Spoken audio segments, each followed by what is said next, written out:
Imagine you're an HR director, right? You've just spent weeks recruiting like 50 brilliant, highly capable individuals. Okay, wow, 50 people.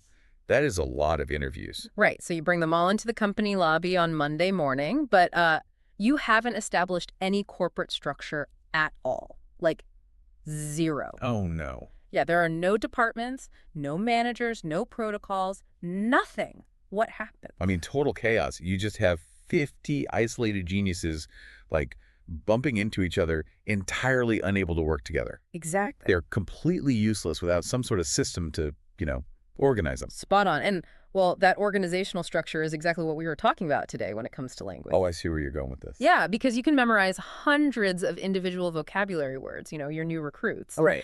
But if you don't understand the grammatical hierarchy and, like, the phonetic protocols that govern them, they'll just crash into each other when you open your mouth. That is, honestly, the ultimate frustration of the intermediate language plateau. It totally is. You have all the raw materials, but you're still figuring out the management system, to turn those words into a cohesive message. Well, we are going to build that system today. Welcome to this deep dive, everyone. Today is Wednesday, July 29th, 2026. Good morning.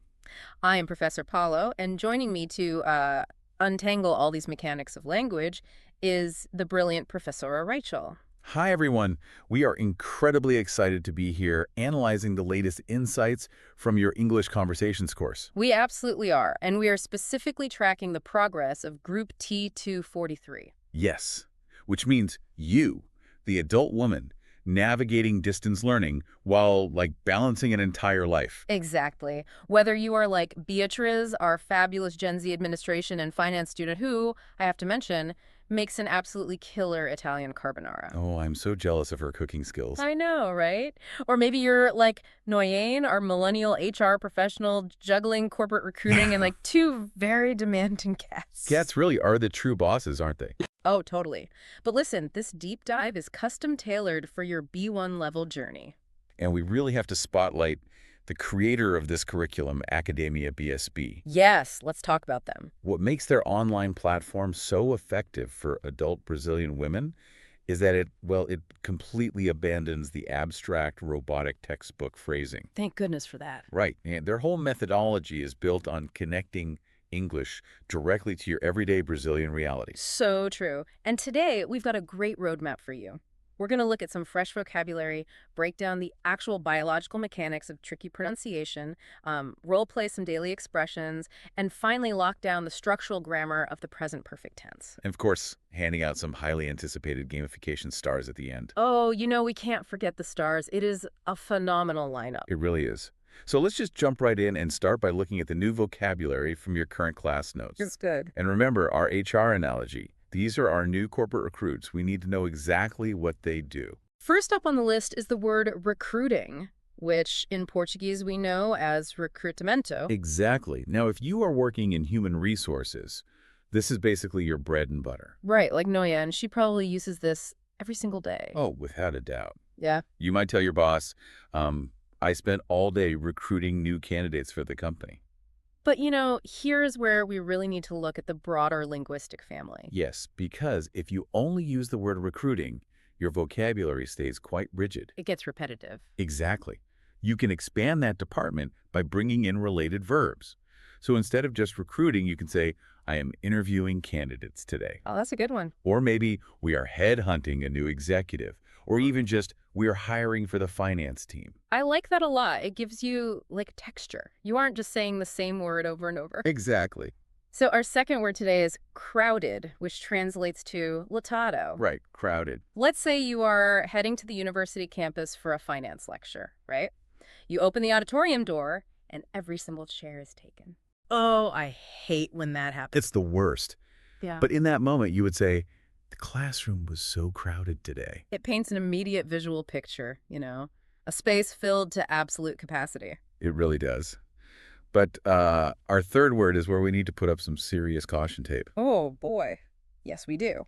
The word is terrific. Okay, wait. My Portuguese alarm bells are ringing loudly right now. I know. Because if I hear the word terrific, my brain immediately translates that to terrible, like terrible, a disaster. And that right there is the ultimate false friend trap. It gets so many people. This is so unfair. It really is. In English, terrific actually means excellent or incredible. It's a massive compliment. But how does that even happen? Because they sound identical. Why would English take a word that clearly means terror and, like, use it to mean something wonderful? It all comes down to the bizarre evolution of Latin roots, honestly. Both words come from the Latin terrere, which means to frighten. Okay, making sense. So good. Right. And in the 17th century, English speakers did actually use terrific to mean terrifying. Oh, wow. So they changed it. Yeah. Over time, people started using it hyperbolically. Think about how today someone might say, a cake is crazy good, or a performance was insanely great. I see. So they started saying something was like frighteningly good. Exactly. And eventually, the frightening part of the definition just faded away completely in English, leaving only the good. That is wild. Meanwhile, the Romance languages, like Portuguese, kept the original literal meaning. So if you go to a restaurant in New York and tell the chef the meal was terrific, you aren't insulting them at all. Not at all. You are highly praising them. That is fascinating. Language is literally just a series of historical accidents, isn't it? It really, truly is. All right, so those are our new hires. Let's look at the vocabulary from your past class that caused some confusion in the notes. Yes, let's review. The notes highlighted the word dismissed, Right. which means dispensado or liberato. It's a formal release, like a commanding officer tells troops, you are dismissed. Or a professor finishes a long lecture and just says, the class is dismissed. Exactly. Very formal. We also had a couple of word pairings that look or sound dangerously similar. The first one is cheer versus chair. Oh, this one is tricky. And I will fully admit, I have tangled these up before. Context and function are your best guides here. Cheer is primarily an action, a verb. It means to shout for joy, like animar or torser. Right, like I will cheer for my favorite soccer team. Exactly. But a chair is a physical noun, a cadera. Like, please sit in this chair. I definitely told someone to sit in the chair once. They looked at me like I was losing my mind. Oh, no. That's hilarious. It was embarrassing. Anyway, finally, we have surgeon versus sergeant. A critical distinction, truly. Yeah, I would say so. A surgeon is a highly trained medical doctor who operates on you in a hospital, a chirurgien. Okay, got it. But a sergeant is a military rank, a sargento who commands troops in the field. Yeah, I certainly do not want a sergeant performing my appendectomy. No, you really, really don't. All right, well, we have successfully managed our vocabulary recruits. We did. We're going to take a very quick commercial break, but please stay with us. When we come back, we are going to dive into the actual biological mechanics of pronouncing these words perfectly. We will be right back. Commercial break, placeholder. And we are back. Welcome back, everyone. Hello again.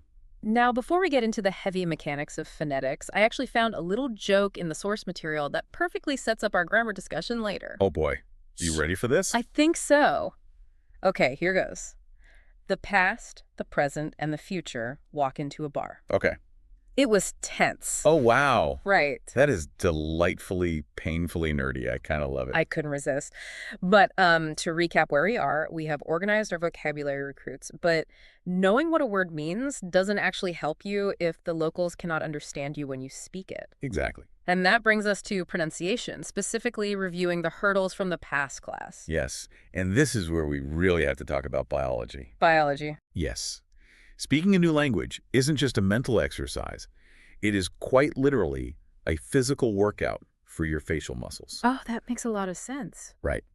English requires sounds that simply do not exist in the phonetic inventory of Brazilian Portuguese. And I think the most notorious of those is the TH sound. The notes bring up the word thirsty, meaning, you need a drink of water. Exactly. Linguistically, this sound is called a voiceless interdental fricative.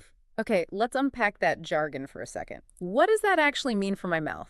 Like, Okay. if I just use an F sound and say firsty, isn't that close enough? No, it really isn't, and here is why. An F sound is labiodental, meaning your top teeth touch your bottom lip. Okay. But for the TH, you must put your tongue physically between your upper and lower teeth. That's the interdental part. Right. And then you blow air through the gap. If you just say 30 with a hard T, you're saying the number 30. Oh, right. Imagine sitting at a cafe and saying, I am 30. They'll bring you a birthday cake, not a glass of water. That is such a good point. You really have to force your tongue out. thirsty. It feels unnatural at first. I mean, you feel a bit silly, but it is necessary. It completely is. The notes also clarify throughout versus through. Ah, yes. Yes, throughout means all the way through, from beginning to end. It emphasizes the entire duration of something, like it rained throughout the day. And the final review word is announcement. This one is tricky for a lot of people. It is. The trick here is purely mechanical stress. It's not announcement. It's announcement. Yes, exactly. You really have to lean your vocal weight into that middle syllable. Announcement. Which brings us perfectly to the current class pronunciation and the Academia BSB auditory looping method. I have to say, I find this methodology so incredibly effective. Tell us why looping works so well for adult learners. It comes down to neuroplasticity and muscle memory. Okay. When you are a child, your brain is just a sponge. But as an adult, your neural pathways for your native language are deeply entrenched. Oh, sure. They've been there for decades. Exactly. To break those habits, you can't just read an English word once. You have to force your jaw, your lips, and your tongue to repeat the unfamiliar movement until it becomes a subconscious reflex. So the specific formula they use is, like, read the word, say a sentence containing the word for context, and then say the isolated word one more time to lock the muscle memory in. That's it. Let's demonstrate with the first tricky pair from the notes, God versus good. Perfect. I'll take the first one. Notice the jaw dropping open here. God. I pray to God. God. The mouth is really wide there. Now contrast that with the second word, where the lips are tight and push forward. Good. This is a very good book. Good. The contrast is completely physical. You can feel it. Next pair is brunch versus brush. Notice the hard sound at the end here. Brunch. We ate eggs and toast for brunch. Brunch. And now the soft sound. Brush. I need to brush my hair. Brush. You really feel the difference in how the air escapes your teeth. It's all about airflow. Mm. And finally, we have the most notorious pair of all, dealing with silent letters. Hour versus hour. English spelling is just a practical joke sometimes, I swear. It truly is. The word for 60 minutes is hour, spelled H-O-U-R. But you completely ignore the H. It is entirely silent. Right. Which makes it an exact acoustic twin of the possessive word hour, spelled O-U-R. Watch this loop. Hour. The class lasts for 1 hour. Hour. Now the possessive, hour. This is our house, hour. They're utterly identical. They are. By looping them, you stop trying to translate the spelling in your head and you just start feeling the sound. It's brilliant. So we have the words, and we know how to move our facial muscles to pronounce them. Let's look at language usage. Yes. How do we actually string these together into phrases? Right. The curriculum highlights 4 essential phrases: free time, all day long, on Monday, and at the university. The real secret here is mastering the prepositions. Ugh, prepositions are always a headache. Why is it on Monday but at the university? I know it feels random, but think of it geographically. Okay. We use on for flat surfaces or linear timelines, like days of the week. You're placing the event on the line of Monday. Oh, I like that visual. But we use that for specific, targeted points in space or institutions. Yeah. You are at a specific coordinate, the university. That makes perfect sense. Let's actually show how these fit seamlessly into daily life. Let's do a little role play. You start. Sounds fun. Okay. Hey, do you have any free time this weekend to grab a coffee? Oh, I wish. But I have to study for my finance exam all day long. That's brutal. What about next week? I really can't. On Monday, I have back-to-back classes at the university, and then I have to go straight to my HR job. Notice how naturally that flows. It doesn't sound like a textbook at all. Not at all. It sounds exactly like 2 friends managing their schedules. Speaking of sounding natural, let's look at expressions. Idioms are really the personality of the language. They really are. They prove you aren't just like a robot translating words literally. Exactly. Today's idiomatic expression from the notes is DIY, which stands for do it yourself. Do it yourself. This means you are taking on a task, usually like a repair, a renovation, or a craft, completely on your own without hiring a professional. And culturally, the DIY movement is massive right now. Oh, huge. People are constantly watching videos to learn how to fix their own plumbing or build their own furniture. Yeah. But it's also a great phrase to use playfully in everyday conflicts when you want someone to just be self-sufficient. Oh, let's role play a conflict. This is going to be fun. Let's say my laptop just died and I am in full panic mode. Ready. Born ready. Please, you have to help me fix my computer. I have a major corporate presentation due in an hour. Look, I am incredibly busy right now. I cannot be your personal IT department today. Yeah. You are just going to have to embrace the DIY lifestyle and fix it yourself. But I don't know how to DIY a motherboard. You can't just DIY a microchip. See, it adds so much flavor to the argument. It totally does. Now it is time to shift gears to the heavy machinery. Yes. We have our recruits, we know how they sound, but now we really need the overarching corporate architecture, the grammar. The heavyweight championship of English tenses, present perfect versus simple past. This is where so many intermediate students get completely stuck. They do. But before we get to the philosophy of it, let's establish the mechanical formula of the present perfect. Okay. It requires 3 pieces: the subject, the auxiliary verb have or has, and the past participle of your main verb. Okay, hold on. Past participle sounds like a terrifying math equation. What is it, really? Don't panic, it's just a form of the verb. Okay. For regular verbs, it looks exactly like the past tense. You just add ed, like worked or played. Right. For irregular verbs, well, it's that tricky third column you just have to memorize. Right. Eat, ate, eaten. Eaten is the past participle. Got it. So the formula is I, which is the subject, have, the auxiliary, eaten, the past participle. Okay, that clears up the mechanics. Yeah. But Academia BSB has a brilliant metaphor for dealing with auxiliary verbs, especially in the simple past. They call it the bodybuilder rule. I love this rule so much. It's so good. In an English sentence, your auxiliary verbs, do, does, and did, are massive muscular bodybuilders. Okay, picturing it. Their entire job is to do the heavy lifting of showing tense and asking questions. Let me push back on this for a second because this trips up so many Portuguese speakers. Sure. If I am talking about something that happened yesterday, why can't I just say, I didn't drove? Drove is past tense, didn't is past tense. Shouldn't I use both to be, like, really clear? I mean, it feels logical, but think about the bodybuilder. Right. Did is already flexing its muscles. It is already doing the heavy work of telling the listener we are in the past. Oh, I see. If you make the main verb drove do the work too, it's like putting 2 giant bodybuilders on one tiny dumbbell. Mm-hmm. It's ridiculous and totally unnecessary. That is a hilarious mental image. Right. You only need one.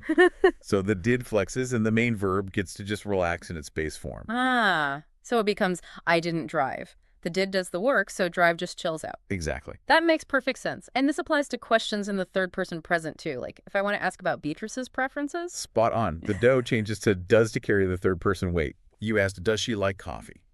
The main verb, like, stays completely relaxed. You don't say, does she likes?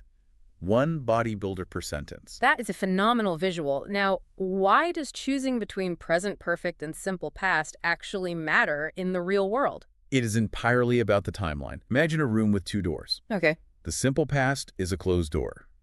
Let's look at the academic context. If you are writing a history paper, you are dealing with sealed, finished facts. Right, like the company opened in 2020. Exactly. The door on 2020 is closed. It has no bearing on this exact second. But for an HR professional like Noyan, the present perfect is an open door. Yes. If you were giving a status update to your boss right now, you wouldn't use simple past. You need to show that the past action matters right this second. So you use the present perfect. I have recruited 3 new candidates. Exactly. It means the recruiting happened in the past, but the consequence is that those candidates are sitting in the lobby right now. The door to the present is wide open. I love that. And this applies directly to our private lives, too. Oh, definitely. The class notes asked a very specific question, clearly nodding to Beatrice's famous carbonara. Have you ever prepared Italian food? Let's break down how to answer that using our new rules. Affirmatively, you state the experience. Yes, I have prepared Italian food. Interrogatively, the bodybuilder moves to the front. Have you ever prepared Italian food? And negatively, no, I haven't prepared Italian food, which frankly is a tragedy for your taste buds. An absolute tragedy. Okay, so we have built the corporate structure, we've trained the recruits, we've done the heavy lifting. Now it is time for the absolute best part of the show. My favorite part. The intermission. Gamification points. Yes. Academia BSB has this amazing neurologically designed gamification system to reward all this hard work you're putting in. It's so motivating. You earn points, or estrelinas, little stars, for participating in class, doing off-class activities, and submitting homework. Estrelinas. I just love saying that. And these are not just imaginary gold stars either. No, they aren't. They attach to your user profile on the online platform, helping you climb the student rank ladder. But there are actual real-world stakes here. Incredible stakes. If you gather enough points, You get access to monthly giveaways, Yes. exclusive books, beautiful pencil cases, coffee mugs, t-shirts, and get this, you can even use your accumulated points to pay for future courses. It is such a brilliant way to keep the momentum going. Let's look at the Stars Won Today board for group T243. Drum roll, please. Beatrice, you have earned a massive 15 stars today. That is fantastic, and Nguyen, you snagged a phenomenal 11 stars today. Huge congratulations to both of you. Yes, congratulations. You are balancing careers, universities, families, and you are still absolutely dominating your English goals. Keep stacking those stars. It just proves you are actively wrestling with the language, not just passively absorbing it. Definitely. And as we wrap up today's deep dive, we always want to leave you with a final thought that, elevates the conversation beyond just grammar rules. Today, we want to look at a quote from a foundational text in English literature. Okay. In 1929, the brilliant female author Virginia Woolf published an extended essay titled A Room of One's Own. Oh, that is a powerhouse of a text. It really is. Yeah. It is fundamentally a critical examination of women's intellectual independence, financial freedom, and historical access to education. Such an important piece of work. And in this essay, she writes a very specific, defiant line. There is no gate, no lock, no bolt that you can set upon the freedom of my mind. Wow. Let me just repeat that. There is no gate, no lock, no bolt that you can set upon the freedom of my mind. I want you to think about that in the context of what you are doing right now today. Yeah. As adult women learning via distance education, every time you master a tricky phonetic sound, every time you finally understand the mechanics of the present perfect tense, you are unlocking a new gate. You are taking those 50 chaotic recruits in the lobby and you are building an empire. Exactly. You are expanding the freedom of your own mind, building a fortress of communication that absolutely no one can ever take away from you. It perfectly embodies the journey you are on, which brings us right back to the core philosophy of Academia BSB. Yes, remember, it's not only about the language, it's all about communication. So beautifully said. So, what gate are you going to unlock next with your new vocabulary? Let that linger in your mind today. Keep building that structure, and we will see you on the next deep dive.